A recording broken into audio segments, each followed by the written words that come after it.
purpose of the English department at MCHS is to foster the habits of mind, critical thinking, and literacy skills, reading, writing, listening, speaking, and digital communication that are necessary for students' success as engaged and informed, lifelong learners in various rhetorical and creative contexts. We encourage parents and families to partner with us by reading alongside students. Please visit our English Department Text Selections website to find reading guides and questions to engage with students as they work to develop wonderful academic and creative voices. Beowulf finds its way into pretty much all British literature courses because it's the first major work of British literature. Seniors are already feeling the wear and tear of high school in general, and so to kind of give them a rally point like Beowulf, I think that they really respond well to that. We talk about the aspect of storytelling with Beowulf, the significance of storytelling, devices within storytelling, and we reread the story as an example of that. All of these other examples of heroes that we've seen in other areas of life, film, literature, a lot of them were kind of modeled after like the OG, like Beowulf did it first, and that's cool for them to see. Mead Hall is kind of the culmination of the unit, so we can see their level of comprehension based on their ability to recreate a scene. We don't do anything as big as the Mead Hall ever again in English 4. It's kind of like the capstone to that first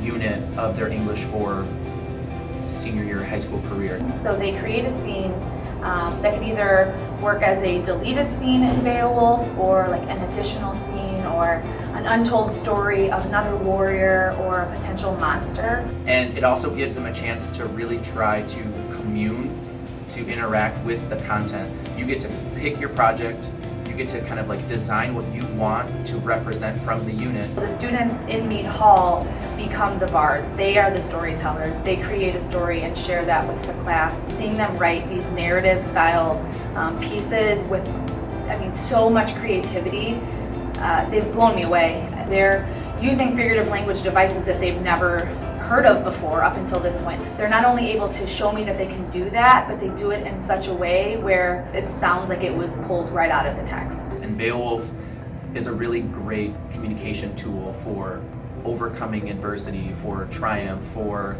pitting yourself physically, mentally, spiritually, emotionally against like these outside entities, but then being able to strengthen yourself and know that there are things you can change or affect, there are things you can't change and affect, and you just have to like live in like the factoring of that equation. I think it gives some really great life lessons, and the fact that students respond so well to it, the fact that they love it, is just an added bonus.